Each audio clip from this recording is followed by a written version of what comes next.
Okay, so in this tutorial, I am going to show you how I do my brows. Yes, they are pitiful. I over-tweezed in the 90s, as most of us did. So now I draw my brows on every day. So what we're going to do, I am pretty much showing you where my brow starts and where it should start. I do not have hair at the front of my brow really, so I do have to pull it in a little bit more. And what you'll notice is that I use short, soft strokes to apply my line. And you want to make sure to keep your lines as straight as possible. So when you start at the beginning of the brow, you use the short strokes and you want to take that line and make it straight all the way till you get to where your brow arch starts. So when I move to the top of my brow, I'm doing the same thing. I'm using really short, soft strokes. I have a nice grip on my pencil, but it is light so that when I apply, it's really soft. And what I was just showing you is how the lines should be parallel to each other from the beginning of the brow till you get to the arch. So you can see the gap from where my hair is to the line, and that's okay because we're going to fill that in.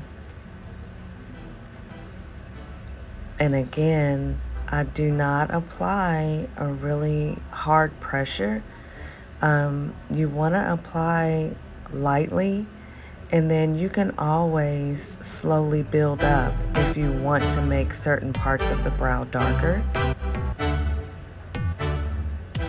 But I just kind of work my way forward and just light strokes to apply the color of the brow pencil, especially when I get to the front of the brow, because I want to keep that really soft and natural.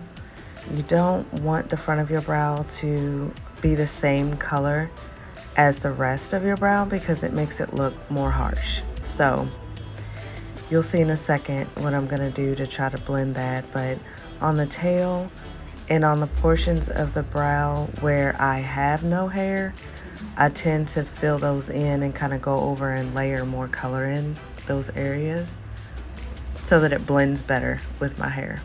But you see the difference? It really does make a difference. Brows are everything.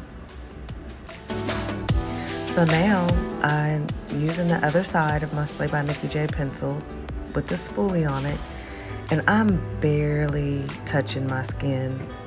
You do not want to go in and just really try to scrub your skin, but what I'm doing is blending the front of the brow and just really trying to soften that so that it doesn't look so harsh. So I'm very, very light-handed, so you'll see that I go over it, a few times, but it's because I'm not really going in there trying to scrub it off. I'm just lightly trying to blend it out. So I'm pretty much finished with that brow. Now, starting on my right brow, I'm kind of just guesstimating and judging where it should start so that it's even with the other side. If you watch till the end, I actually have a little confession to make about this day that I did my brows, but we'll save that till the end. But it's the same concept. I'm still using really light pressure. I created my bottom line first and kept it straight. And then with the top line, I ran it parallel to the bottom line. And now I'm just kind of lightly filling in the body and tail of the brow. And the portion under my brow, between where I started the bottom line and where I have hair, I really worked to kind of fill that in a little bit more. And you'll see, again, I'm still using really light pressure.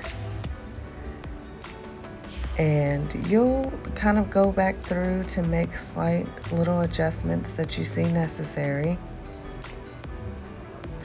This is something that takes so much practice. I know that I make it look easy, but I've been doing it for years. And I promise you, the more you do it, use these tips, you will get better and better. Don't expect to be perfect right out of the gate. So again, I'm going to use my spoolie. I'm very, very light-handed and just going to blend out the fronts. Just slightly. Blend, blend, blend. And you may even decide that you want to blend it a little bit more than I do. And if so, that's okay. But I'm finished. So this is the before. I have no brows. They're pitiful. I've drawn on the left brow. Started drawing on the right brow. And I'm finished. Thank you so much for watching.